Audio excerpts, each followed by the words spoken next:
C'est un honneur de célébrer et de reconnaître les contributions remarquables de Michele Stanton-Jean, une véritable pionnière en matière de santé publique et de politique scientifique. Michele.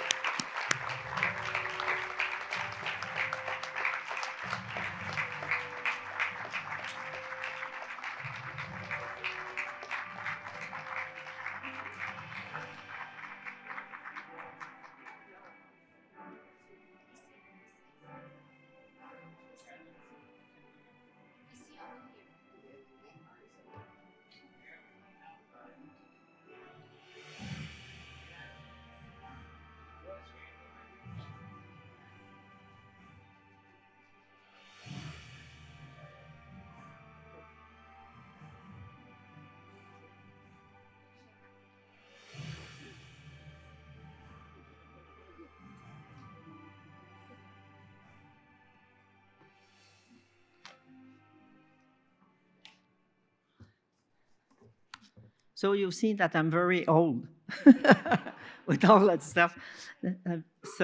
First, I would like to express my sincere gratitude for the honor of being awarded this prize. In September, I received a call from your chair, Denise Amiot, informing me of this great news. Denise was in Dubai at the time, delivering a training session, I think. So at first I thought, well, maybe it's a scam, somebody calling me from Dubai on a Saturday morning. But it was not a scam. And then Merad followed with a nice letter confirming the nomination. So I am deeply honored and grateful. Merci beaucoup, Denise, Merad, and the entire team. Je dois vous dire en commençant que je trouve le thème de votre événement extrêmement stimulant et pertinent dans le contexte actuel. Responsabiliser la société et la convier à se transformer par la science, le savoir et l'innovation lance un message important aux décideurs politiques ainsi qu'aux chercheurs. Les décideurs politiques doivent comprendre comment fonctionne la science, comment fonctionnent les données probantes et fonder leur politique et leurs décisions sur la science ouverte et la bonne science.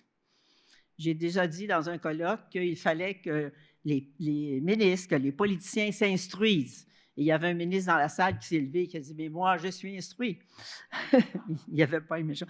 I dedicate this award to the incredible people I've had the privilege to work with throughout my life at the Soleil, a daily newspaper in Quebec City, at the Cégep Bois-de-Boulogne, at the Commission d'enquête sur la formation professionnelle et socioculturelle des adultes, et at the federal government, at UNESCO in Paris, and at the Canadian Permanent Delegation to the European Union in Brussels. Without these amazing people, I would not have been able to achieve my goals in advancing research, science, and innovation. I also dedicate this prize to the three historians with whom I co-authored the first comprehensive work on the history of women in Quebec, spanning 4 centuries. When I received an honorary doctorate last June, I mentioned this book in my speech, and I shared how, upon the publication in 1982, several men told me, I gave this book to my mother or to my wife for Christmas.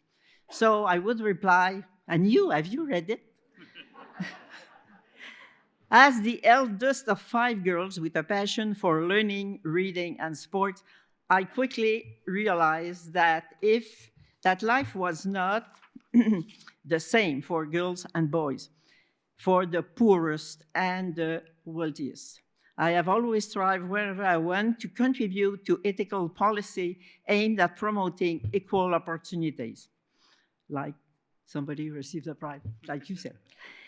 Notably, during my time at Health Canada as Deputy Minister, I worked on developing a global health approach, helped reform the blood management system in Canada with the provinces, advanced the Canadian Tobacco Act, and initiated the implementation of the findings of the work of the Commission on New Technology.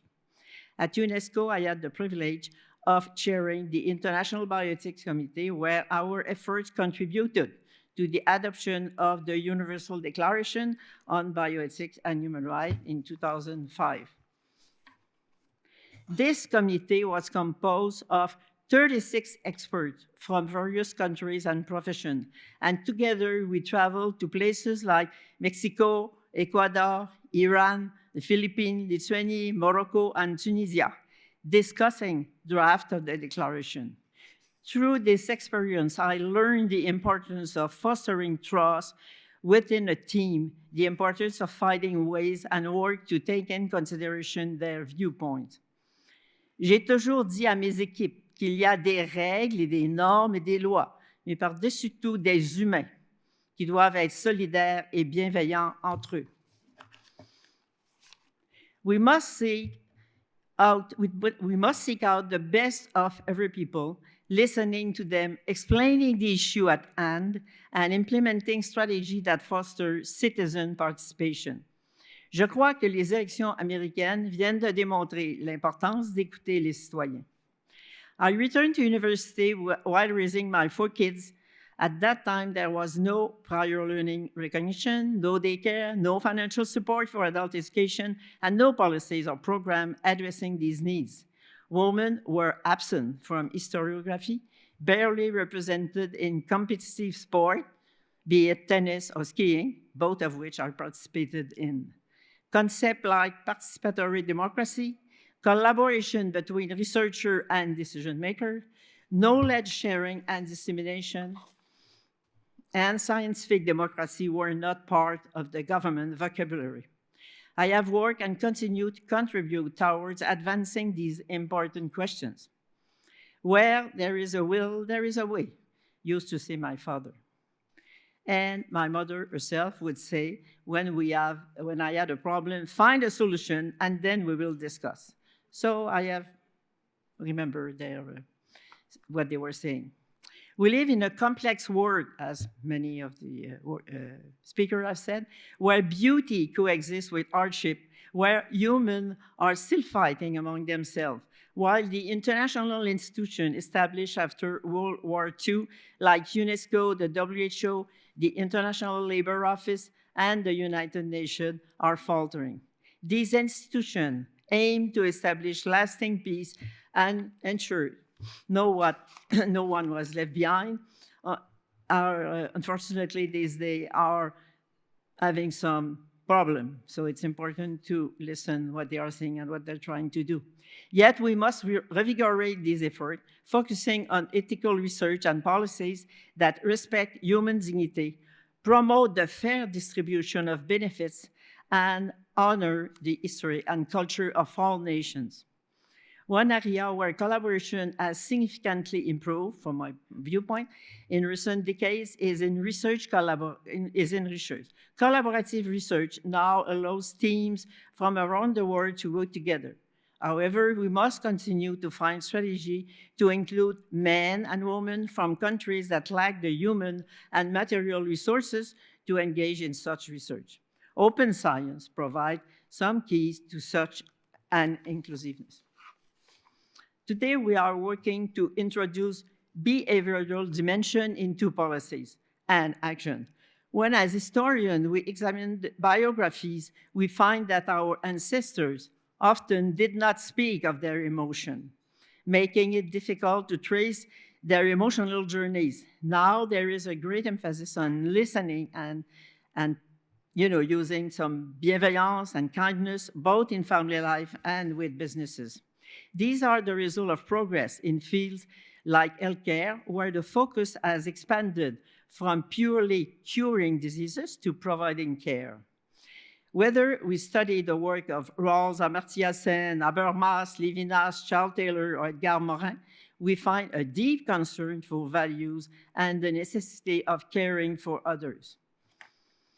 On ne guérit jamais de son enfance, a chanté Jean Ferrat. Il avait raison.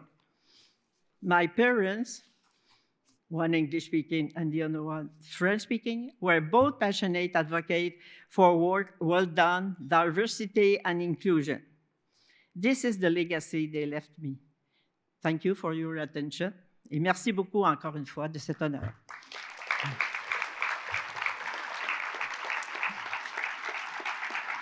Merci, Catherine.